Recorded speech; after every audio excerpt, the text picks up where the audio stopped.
How can I say thanks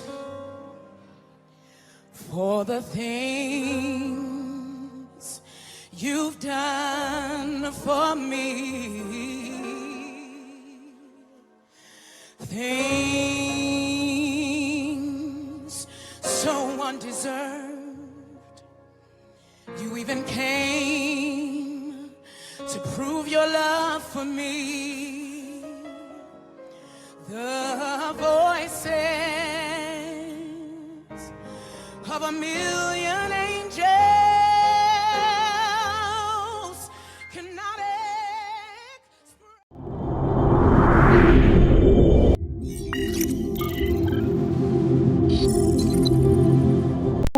criar materiais ali, conteúdos, isso é muito bom. Então a pergunta a priori, pensando no campo pedagógico tá? Por que nós estamos estudando teologia? Eu sei que você tem uma resposta bem prática, tá? Por que nós estamos estudando teologia? Eu quero ouvir isso aí. Eu quero que você fique famoso aqui hoje. A gente ainda nem começou a leitura, na verdade, né? Do quadro branco.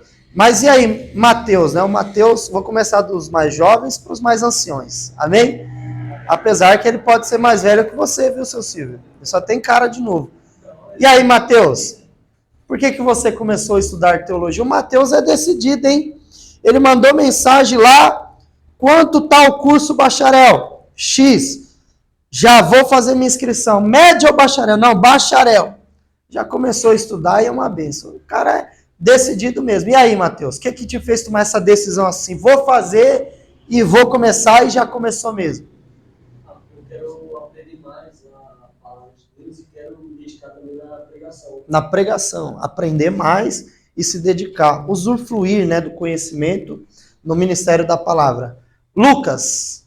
Eu comecei a fazer a teologia para me aperfeiçoar para o chamado de Deus na minha vida. Né? Aperfeiçoar o chamado de Deus na sua vida. E seu Silvio?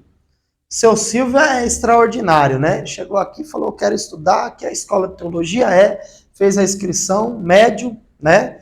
Teve uma pausa aí. Quando voltou agora, falou, não, eu quero mais profundo aí, né? Vou pro bacharel, né? E aí, seu Silvio? Eu quero ter conhecimento da Bíblia. Conhecimento da Bíblia, da palavra de Deus. Interpretar. Muito bom, muito bom. Todos os pensamentos de vocês são ótimos, tá? E o que é o legal disso, pessoal? Daqui 1 ano, 2 anos, 3 anos, tá? 4 anos, né? A formação de vocês, vocês não sabem o que vai acontecer. Se Jesus voltar, glória a Deus, né? Apesar que nós, quando trabalhamos com escatologia bíblica, nós trazemos as 3 linhas, né? Você decide. Os pré-tribulacionistas, os mid-tribulacionistas, pós-tribulacionistas. Tem uma turma de pessoas aí que acredita que vai ficar aí com o anticristo aí, vai dar paz do Senhor e tal. Mas eu, particularmente, sou pré-tribulacionista. Acredito que a trombeta vai tocar, Jesus vai buscar a igreja, teremos as bodas do Cordeiro, enfim, tá? Se Jesus voltar, né, para quem vai ficar, amém. Eu vou subir, vou esperar lá em cima, tá? Mas se Jesus voltar, amém. Se Jesus não voltar daqui 4, 5, 10 anos, você não imagina aonde você vai estar, né? Hoje estamos sentados aprendendo. Amanhã você pode estar aqui ensinando, dando aula para uma turma de alunos, né? Quando eu comecei a estudar o básico, eu falo e as pessoas não acreditam. Eu fiz o curso básico inteiro e tinha muita dificuldade de entender o que eu estava aprendendo ali, que os professores ensinavam. E depois que eu terminei o curso, que eu me formei, que eu comecei a pregar de um lado para o outro, eu falei, rapaz, agora eu estou entendendo aquela matéria, agora eu estou entendendo soteriologia, agora eu estou entendendo escatologia, depois que eu terminei o curso. Aí a mente deu um estralo, falei, agora eu estou entendendo o negócio. E aí foi passando o tempo, e eu vivi aí pelo menos 10 anos da minha vida, viajando, pregando a palavra de Deus, e de um período para cá, depois que eu casei-me com a minha esposa, na época o pastor Neemias Gomes Lins me colocou para dirigir congregação, e nós começamos a cuidar de igreja, e aí eu falei, e agora? Eu estudei para me ser pregador, agora eu vou ter que cuidar de rebanho. Comecei a cuidar de rebanho. Aí depois o pastor Edilson Ferreira abriu um núcleo da faculdade lá em Parelheiros, e ali eu dirigi a congregação também, já no Bosque do Sol, e aí um dia ele abandonou o trabalho. 23 alunos. Aí o pessoal já tinha pago mais da metade do curso. Falei, e agora? Aí vim aqui na época, falei com o reitor, falei, ó, tem que mandar um professor lá. Ele falou, não tem professor não. Se você não der aula, vai fechar o negócio lá, manda todo mundo para cá. Aí eu falei, como é que eu vou falar para 23 pessoas que já pagou metade do curso que não vai ter mais? Aí ele falou, você dá aula. Eu falei, não, mas eu nunca dei aula, eu sempre fui pregador, né? Agora eu estou cuidando da igreja lá, não, mas se você não der aulas, vê lá o que você faz. Falei, agora eu vou, lascou. Sou obrigado a dar aula, nunca tinha dado aula. Então, olha só, era para pregar, né? Depois passou aí 10 anos, o pastor me colocou para cuidar de rebanho, passou mais um período, surgiu uma situação, agora você vai ter que dar aula. E aí? Aí eu falei, tá, meu Deus do céu, primeiro dia de dar aula me deu dor de barriga, suadeira, tremedeira na perna, e foi uma bênção. Aí depois disso, comecei a pegar gosto e tô até hoje. Dou aula com celular, com lousa, sem lousa, com PowerPoint, com livro, com caneta, sem caneta. Eu ia dar aula numa turma, não vou falar o nome porque vai ficar gravado lá, né? Depois o pessoal estava falando da gente. Eu tinha uma turma que eu dei aula, e o pessoal era uma turma do bacharel, era 32 pessoas quase, e às vezes eu falava assim, tá tudo certo aí? Tá! Lá tinha o data show, a lousa. Quando chegava lá, o pessoal sumia com canetão, com apagador. Eu falava, mas como é que eu vou dar aula agora? Sumiram com canetão, com apagador, acho que eles escondiam. Era uma tribulação. Mas aí eu falava assim, não, vamos fazer o seguinte, vou jogar o PowerPoint aqui no celular de todo mundo no grupo. Abre o PowerPoint aí. Dava aula. Às vezes dava aula, só abre a Bíblia aí, ó. Abra o livro aí na página tal. E dou aula, tá? Por que eu estou falando isso, tá? O aspecto pedagógico de vocês hoje, no primeiro impacto, é aprender, né? Sim ou não? Estamos aqui, vamos aprender, vamos ter uma formação teológica, né? Quero pregar melhor, quero saber interpretar as escrituras, quero desenvolver o ministério que Deus me chamou. Não tem um propósito. Mas em todo fim é aprendizagem, tá? Só que essa aprendizagem vai levar vocês, né, querendo ou não, a um outro patamar. Porque tudo que vocês aprendem, se vocês ficarem com isso guardado para vocês, vai se perder no tempo. Tá? Eu vou usar um exemplo aqui pedagógico que eu perdi na minha vida. Eu comecei a estudar japonês. E eu escrevia todo o alfabeto, escrevia palavras, eu até lembro ainda, consigo falar, né? Watashi no namae wa Kureru desu, né? Meu nome é Kleber, tá? Em japonês, né? Se fosse eu sou brasileiro, Watashi no harabara jirujin. Ah, ainda lembro, mas não consigo mais escrever nada. Por quê? Porque eu aprendi, mas parei de praticar. Não ensinei isso para ninguém, perdeu. Hoje eu não consigo escrever uma letra. Não vem na minha memória uma letra, só vou escrever uma letra em japonês. Não consigo. Só lembro algumas coisas aí, né, que eu consigo lembrar ainda. Mas por quê? Porque eu não pratiquei mais. Aprendi e abandonei. Então, quando uma pessoa passa pelo aspecto pedagógico, absorve, isso é chamado de teoria, mas você não pratica transmitindo, você perde, tá? Então, hoje, no primeiro impacto, é para nós teórico. Porque você está ouvindo, aprendendo e desenvolvendo. Mas tudo que vocês estão aprendendo, por incrível que pareça, vocês serão obrigados a praticar. Você sabe por quê? Por exemplo, o irmão Lucas, setor 50, né, do Belém, setor 50, né? Quando ele chega lá, o irmão vai falar, faz teologia. Aí quando surge isso assim, ó, faz teologia, a liderança já pensa assim, olha, não tem pregador hoje. Não, o Lucas faz teologia. Põe o Lucas para pregar. Não é, tem que ser uma realidade. O Mateus está lá, chega lá na igreja, não tem pregador não, mas o Mateus faz teologia, põe o Mateus para pregar.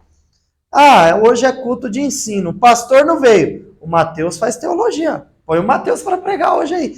Por quê? Porque quando fala teologia, já fala de estudo. Então, quando uma pessoa olha para você e ela enxerga, sabe que você estuda, na mente dela já fala, olha, tem alguma coisa para ensinar. Não é verdade? Você já viu, a gente fala isso em oratória. Em oratória, você já viu aquele camarada que ele chega no altar e fala assim, ó, vou pegar aqui para ilustrar, tá? Tem vou trazer o suporte de livro, de Bíblia, eu sempre esqueço de trazer. Aí o camarada chega lá no altar lá, e ele coloca a Bíblia lá, né? 31.173 versículos, 1.189 capítulos, 66 livros, 27 livros do Novo Testamento, 39 no Antigo Testamento. E o cara olha assim e fala, irmãos, eu não sei o que eu vou falar hoje, mas Deus vai me usar. Ué, se não sabe o que vai falar, o que está fazendo lá em cima? Porque, pensa bem, se coloque no lugar de uma pessoa que vai a um culto. Você está indo a um culto. Você não foi convidado para nada, mas você fala assim, hoje eu vou lá cultuar a Deus. Quando você chega lá, na nossa tradição, liturgia, no nosso psicológico, a gente já tem uma imagem do que é o culto. Não é verdade? Um culto tem 2 horas. O que acontece num culto? Você chega num culto, vamos por 19 horas. Aí você, no seu psicológico, você já tem uma imagem do cronograma do culto. Não é verdade? O que você imagina no cronograma do culto? Chega lá às 19 horas. Não, 19 às 7 da noite. Começa às 19, termina às 21. Você chega em ponto na hora que o culto começa, às 19 horas. Como é que começa o culto? Na imagem que você tem na sua mente. Na oração, né? Oração, né? Geralmente as igrejas colocam lá, algumas colocam 10 minutos, outras nem hora mais, o tradicional coloca 30 minutos, tem pastor que fala assim, hoje eu vou judiar, coloca 1 hora, mas tem oração, né? Depois da oração, louvor, né? Algumas igrejas cantam louvor, as neopentecostais, as tradicionais acho que ainda canta, né? Tem igrejas que já não canta mais, mas cantam o hino da harpa, né? A igreja batista, o cantor cristão, e por aí vai. Depois dos louvores, palavra oficial, né? Palavra oficial, leitura, né? Que abre o culto. Depois, Antes da palavra é cobrado dízimos e ofertas. não, ele falou da leitura oficial, né? A palavra de abertura do culto. Oportunidades, né? Tem oportunidades. Aí tem o louvor lá, o Mateus já falou, tem a ministração das ofertas, dos dízimos. Depois vem a palavra. Então você espera o culto inteiro para antes do culto acabar você poder ouvir. Não é? A gente tem essa imagem na nossa mente, sim ou não? Vou sair daqui do Grajaú, vou lá em Parelheiros, na igreja tal. Você sai daqui para ir lá e quando você chega lá, você pensa assim, ó, vou cultuar, vou adorar, e depois eu vou ouvir a palavra de Deus, quando acabar o culto eu vou embora. O culto acaba com a ministração da palavra de Deus. E aí, imagine você sai de uma distância até a outra, e quando você chega lá, o camarada que sobe lá em cima diz assim, eu não sei o que eu vou falar. Aí você pensa assim, eu saí da minha casa, né? Cheguei até aqui, esperei passar 1h30 de culto congregacional para poder ouvir alguém falar e ele disse que não sabe falar nada, né? Isso não é ruim? Agora não é bom quando você chega lá, cultua Deus e na hora da ministração o irmão já chega, ó irmãos, abre a sua Bíblia aí no livro tal, capítulo tal, e o abençoado começa a pregar, começa a ministrar a palavra de Deus, e você sente que o que ele está falando tem firmeza, esse irmão está falando com conhecimento, ele sabe o que ele está falando. Não dá gosto de ouvir mais? Às vezes até acaba lá 9 horas, o pastor não, continua. Ele fala, não, o senhor falou até 9 horas, e você fica assim, puxa, esse irmão podia voltar aqui outro dia pregar de novo. Não acontece isso quando você sabe que o camarada estudou, que ele se dedicou, tá? Então isso é muito bom. Essa é a ideia, tá? Da aprendizagem e transmissão. Automaticamente, tá? Nós estamos aprendendo e iremos não só ficar na teoria, mas entrar no campo da prática. Então o que vocês aprendem, aqui, vocês podem transmitir. Automaticamente, quando vocês transmitem o que vocês aprenderam, vocês saem do campo da teoria e entram no campo da prática, tá? Então, vou usar um exemplo. Então, você, olha só como muda. Aqui você aprendeu. Quando você chega lá, você transmite, você está ensinando. Então, você saiu de aluno para professor sem perceber. Porque você ouviu alguma coisa, aprendeu alguma coisa e transmitiu isso para o trem, para outra pessoa. Isso daí se chama pedagogia. Olha que legal. Então, no caso da pregação, Mateus, Lucas, o Silvio está começando aí, vocês já exercem pedagogia, só não sabia. Olha que legal. Então, vocês têm a teoria, quando vocês aprendem, quando vocês sentam para estudar, mas quando vocês vão transmitir isso numa EBD, numa escola bíblica dominical, numa pregação, numa palestra, vocês estão saindo da teoria e entrando na prática. Por que eu estou falando isso? 18 anos atrás, eu era alguém que queria pregar. Na metade do caminho para cá, virei dirigente de congregação. Depois virei professor, depois virei diretor de escola e hoje estou aqui. Olha só, né? Então, vocês não sabem para onde Deus vai levar vocês amanhã. Olha que legal. Hoje vocês estão aqui, mas e amanhã? Amanhã o Lucas pode estar aí na capa de um outdoor. Venha ver um dos maiores pregadores da Zona Sul de São Paulo. O Mateus pode estar na faixa de uma faculdade. Venha aprender com o melhor professor da Zona Sul de São Paulo. O seu Silvio pode ser professor de escola bíblica. Pode ter uma faixa na igreja bem grandona. Venha nesse domingo, 9 horas da manhã, aprender com o seu Silvio, um dos melhores professores de EBD da Zona Sul de São Paulo. Olha que legal. Você não sabe. Você crê nisso? Você crê nisso? Que Deus pode te dar um conhecimento além do normal? Então vamos lá. A gente falou que ia começar, até agora não começou nada, né? Vamos começar a leitura aqui. A gente leu Provérbios 9:9, né? Dá instrução ao sábio, né? Ele se tornará mais sábio, né? E aí tem a leitura dinâmica aí para nós aí, ó. Aprenderemos nessa disciplina os aspectos pedagógicos e didáticos relacionados à educação nos campos da teologia, tá? E nós temos alguns textos bíblicos, tá? Pessoal, eu falei para vocês aqui que nós vamos ver isso, tá? A pedagogia do ponto de vista teológico. Por quê? Quando nós falamos pedagogia, sim, tá? Com toda certeza. A maioria das pessoas que estudam pedagogia, se formam em pedagogia, vão dar aulas para crianças, adolescentes, assim por diante, tá? Em escola secular, prezinho, tá? Eu tenho, por exemplo, duas amigas que são professoras, são pedagogas e dão aula para crianças. Dão aulas para crianças, tá? Só que quando nós falamos de pedagogia, existe uma palavra que as pessoas quase não compreendem e quase não escutam essa expressão, tá? Chamada andragogia. Quem já ouviu falar disso aí? Aí o Lucas eu nem sei que horas que é, que horas são.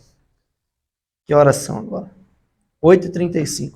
Essa hora, falando isso aí, o Lucas já deve estar pensando em comer um salgado, né? De comer isso aí, come com ketchup, né? Come com pimenta, né? Andragogia. Nós vamos aprender tudo isso, tá? Vai estar passando o slide. Quando nós falamos de andragogia, tá? Aí muda-se, tá? Então nós vamos aprender tudo isso. Ó, pedagogia, ela leva ao entendimento do desenvolvimento de uma criança que está em formação de aprendizado, tá? Só que a andragogia trabalha com o aprendizado de uma pessoa que já é adulta, tá? Já tem um conhecimento, ela já tem um aprendizado, é adulta, mas ela vai aprender alguma coisa, né? Você já ouviu um ditado falar assim, não, eu já estou velho para aprender, tem pessoas que usam essa expressão, não, eu já estou velho para aprender. E aí, quando a gente vai envelhecendo, a gente diz assim, não, ficou mais difícil de aprender alguma coisa. Às vezes, não sei se já aconteceu com vocês, eu fui aprender algo aí, eu fiz um curso de trader, né? Vocês sabem o que é trader, né?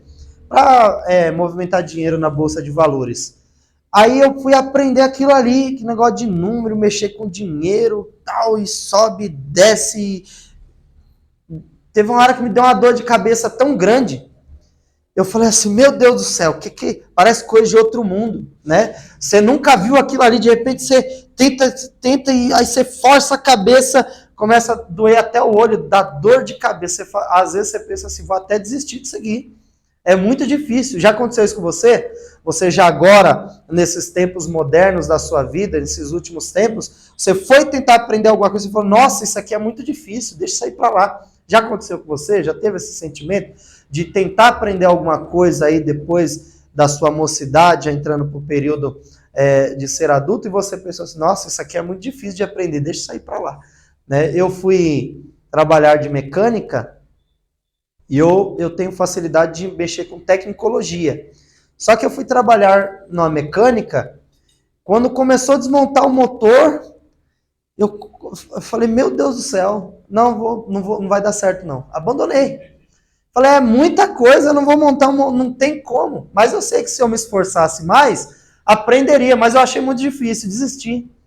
Já tem coisas que eu aprendi, por exemplo, eu trabalho como art design, né? Eu faço trabalho gráfico, banner, cartão de visita, placa, o que você imaginar. Eu consigo fazer coisas no programa CorelDRAW que pessoas que são donas de gráfica, já perguntou para mim como é que faz aquilo. O cara não sabe fazer, perguntou para mim como é que faz. Então, assim, tenho facilidade com algumas coisas, mas tenho dificuldade com outras. Dá para entender? Isso todo ser humano passa. Então, assim, quando nós nos deparamos com algo que é muito difícil, a nossa mente, ela tem uma imagem, já agora, nós no período adulto, nesse estágio que nós estamos vivendo, a nossa mente, ela cria alguns bloqueios, tá? Por exemplo, se falasse aqui para vocês, o Lucas chegou aí no final da matéria, estava estudando manuscritologia, né? Aí já entrou as 2 aulas de teologia sacerdotal, aí ele veio, já ingressou, graças a Deus já era vida. Se ele entra no meio de manuscritologia, ele fala, não, pastor, não dá não. Se o Lucas entrasse no meio do grego, do hebraico, de tipo assim, no meio da matéria, vou começar agora, ele ia falar, meu Deus do céu, é muito difícil isso aí. Vou parar, ia desistir antes de começar o estudo. Porque línguas, né, grego, hebraico, são línguas difíceis de aprender. Então, quando nós trabalhamos com a pedagogia, tá, nós temos que pensar assim, desenvolvimento de aprendizagem. Isso começa quando é criança, nós passamos por isso. O papai, a mamãe foi lá, te ajudou a engatinhar, vai assim, filho, empurrou, você aprendeu. Olha, segura na mão para aprender a andar. Aí o seu subconsciente, o seu cérebro, gravou aquilo ali. Você aprendeu a andar. Por exemplo, olha como é a aprendizagem. Só para você ver, quando a sua mente, o seu cérebro grava isso, tá? O Dr. Macros, tá? Nós vamos passar no slide. Ele diz que o ser humano ele tem pelo menos, tá? Para se observar 3 fatores no intelecto, tá? Da mente humana que devem ser observados, tá? O R, vou colocar aqui na lousa aqui, vocês não precisam anotar não, que depois nós vamos falar. Ó, vou anotar aqui, ó, tá? RMC, RME e RAM, mais conhecido como, tá? O que é isso aqui, ó? Registro de memória contínua, tá? Registro de memória contínua. O que isso quer dizer? O Dr. Macros, tá? Ele diz, segundo a psicologia, que quando você era criança, tá? Isso aí fala de aprendizagem. Você não sabia andar, você aprendeu. Aí olha que legal, os primeiros passos de uma criança, já viu? A criança começa a andar assim, ó, né? Aí o pai segura, se soltar, cai, levanta. Não é assim? Aí a criança vai mirando. Você já percebeu? A criança vai mirando. Aí chegou a hora que ela aprende e aí vai embora. Não é assim? Todo mundo passou por isso, tá? Quem aprendeu a andar passou por isso. Legal. Isso fez o quê? A sua mente, o seu cérebro, conforme você foi desenvolvendo esse método de se equilibrar, o seu cérebro gravou isso. Registro de memória contínua. Coisas que você aprendeu a fazer e ficaram gravadas na sua memória. E você nem pensa nisso. É contínuo, é algo que você não percebe. Está gravado no seu cérebro gravou isso e você faz sem perceber. Por exemplo, quando você vai tomar água, você diz para o seu cérebro assim, você está lá, sentou, aí dá sede, aí você fala assim, cérebro, eu estou com sede.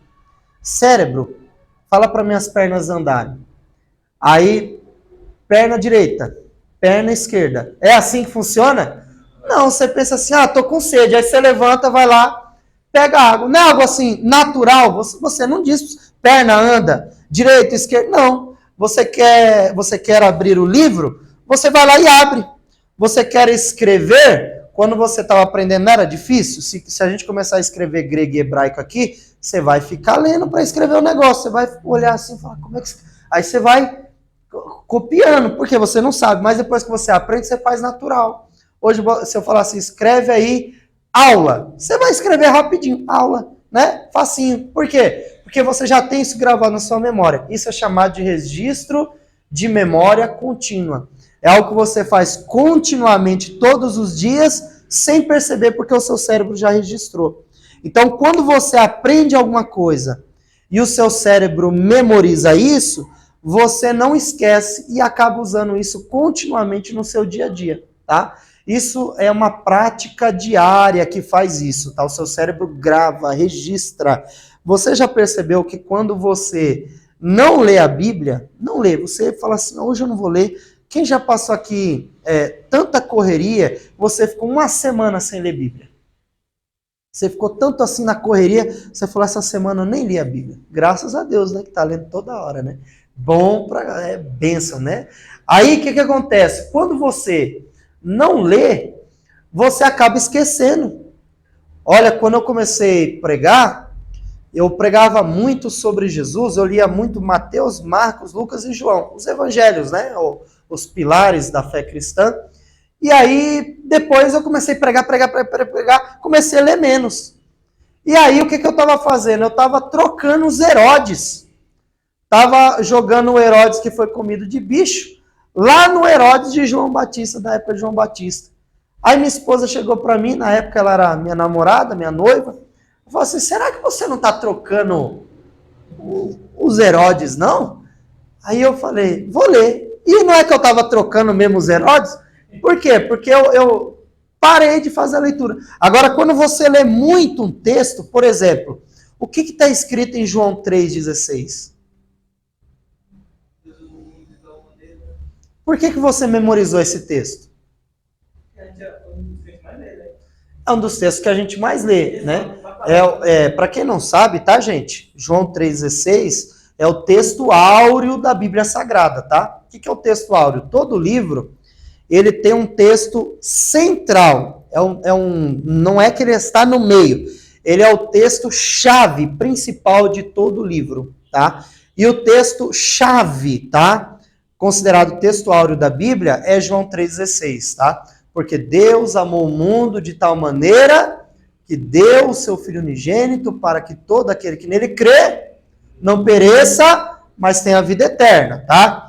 Por que você memoriza esse texto? Porque ele ficou tão presente na sua memória que isso virou um registro de memória contínua. Você pode até esquecer o número do capítulo. Mas quando alguém começa a ler, porque Deus, aí você já vem na memória. Amou o mundo, não é assim? Você pode até não saber o capítulo. Pode esquecer até que está em João. Mas quando começa a falar, porque Deus, você lembra. Porque isso ficou gravado na sua memória, tá? E você, na hora que vem à tona, você consegue falar de uma forma espontânea, natural, sem forçar a sua cabeça. Registro de memória contínua. Registro de memória existencial.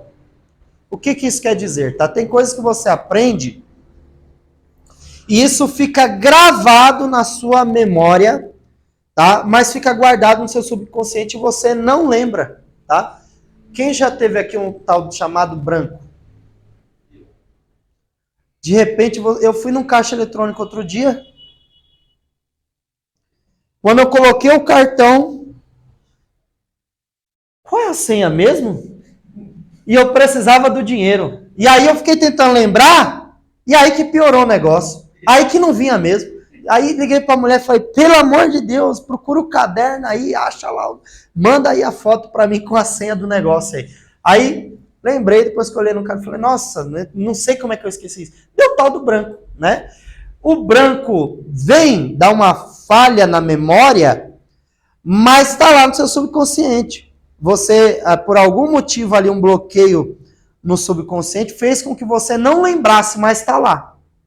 Às vezes uma palavra que uma pessoa fala te faz lembrar. Às vezes você fala assim, nossa, esqueci tal coisa. Aí, alguns aplicativos colocam assim, a palavra, né, chave lá, se você vê essa palavra, te faz lembrar. Eu esqueci a senha da minha conta do Santander Empresa, liguei no banco. A mulher falou, não posso te falar assim, não tinha anotado, perdi mesmo, não sabia. Ela falou assim, eu não posso te falar a senha, mas eu posso te falar que é um nome e começa com a letra maiúscula. Quando ela falou isso, veio. Eu falei, lembrei. Aí coloquei lá, deu certo. Falei, é o nome de uma pessoa que começa com a letra. Aí lembrei.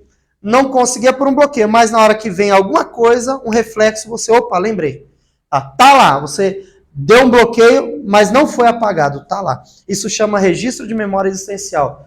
Pessoal, o que isso quer dizer? Quando você nasceu e aquele médico lá, se você não chorou, te deu um tapa para você chorar e cortou lá o cordão umbilical, claro que você não vai lembrar, mas você sentiu a dor, o seu subconsciente, o seu cérebro registrou isso. Está gravado na sua memória.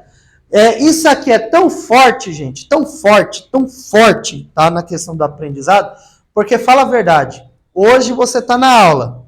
Quando essa aula acabar, amanhã não, sexta-feira que vem, porque na quarta é o professor Wellington, eu vou chegar e falar assim, vocês lembram o que foi falado na aula passada?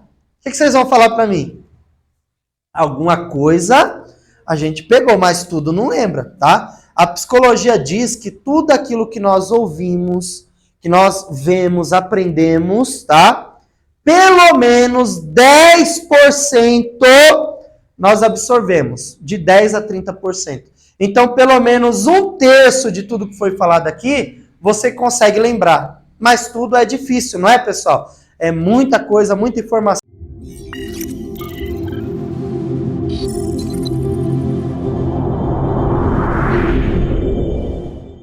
How can I say thanks for the things you've done for me? Things so undeserved. You even came to prove your love for me. The voices of a million